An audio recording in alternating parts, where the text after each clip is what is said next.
Hello' everyone, মোৰ চেনেলৰ আৰু এটা নতুন ভিডিঅ'লৈ আপোনালোক সকলোকে পুনৰ এবাৰ স্বাগতম জনাইছোঁ।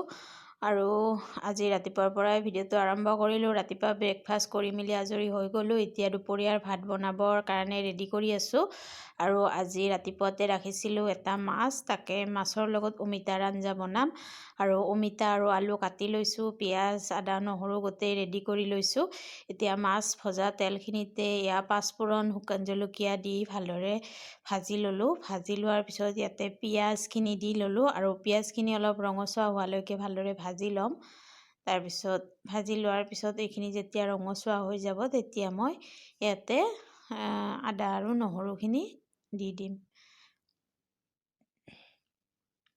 আৰু আদা নহৰুখিনি ভালদৰে দিয়াৰ পিছত এইখিনিও ভাজি ল'ম। আদা নহৰু কেঁচা গোন্ধটো যোৱালৈকে ভালদৰে ভাজি ল'ম। ভাজি লোৱাৰ পিছত এইখিনি মোৰ ভাজি লোৱা হৈয়ে গ'ল। এতিয়া অমিতাখিনি দি দিলোঁ। অমিতা আলুখিনি অমিতা আলু সৰু সৰুকৈ কাটি দিছোঁ আৰু আলু অলপ দীঘলকৈ দিছোঁ। আৰু এইখিনি এতিয়া ভাজি ল'ম, ধুনীয়াকৈ মছলাৰ সৈতে মিলাই ল'ম। তাৰপিছত ইয়াতে সোৱাদ অনুসৰি নিমখ আৰু অলপমান হালধিও দি দিছোঁ।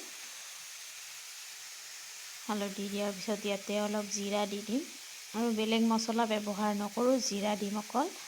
আৰু অমিতাৰ যিহেতুকে আঞ্জাখনৰ নিজাকৈয়ে সোৱাদ আছে, ইয়াতে বেলেগ মছলা দি একো কাম নাই। ইয়াতে অকল জিৰা দিলেই হৈ গ'ল।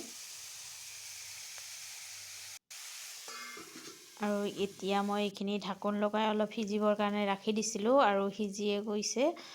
তাৰপিছত ইয়াতে অকণমান খোৱা চ'দা দি দিছোঁ, যিটো খোৱা চ'দা হয় সেইটো দি দিছোঁ। এইটো দি দিলে অলপমান আঞ্জাখনৰ সোৱাদটো বাঢ়ি যায়। আৰু চ'দাখিনি দিয়াৰ পিছত ইয়াতে মই গৰম পানী দি দিছোঁ। গৰম পানী দিয়াৰ পিছত ধুনীয়াকৈ উতল আহি গ'ল। এতিয়া প্ৰয়োজন অনুসৰি মই যিখিনি মাছ লাগে সেইখিনি দি দিছোঁ। মাছখিনি দি এইখিনি লৰাই দি ঢাকোন লগাই ৰাখি দিম।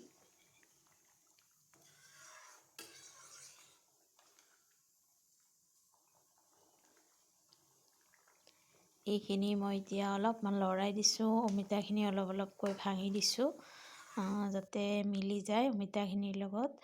আৰু এয়া আমাৰ ঢাকোন লগাই দিছিলোঁ।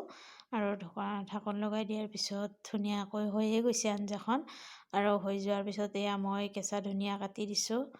কেঁচা ধনিয়া দিয়াৰ পিছত অলপ সময় ঢাকোন লগাই ৰাখি দিম। তাৰপিছত মোৰ আঞ্জা ৰেডি হৈ যাব, অমিতাৰ লগত আলু মাছৰ জোল।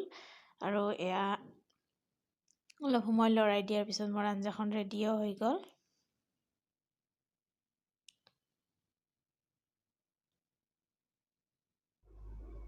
এতিয়া মই এয়া ভাত সাজি পৰিৱেশন কৰি দেখাই দিলোঁ আপোনালোকক। এয়া অমিতাৰ লগত মাছৰ আঞ্জা, মাছ ফ্ৰাই আৰু শাকৰ ভাজি আলুৰ লগত।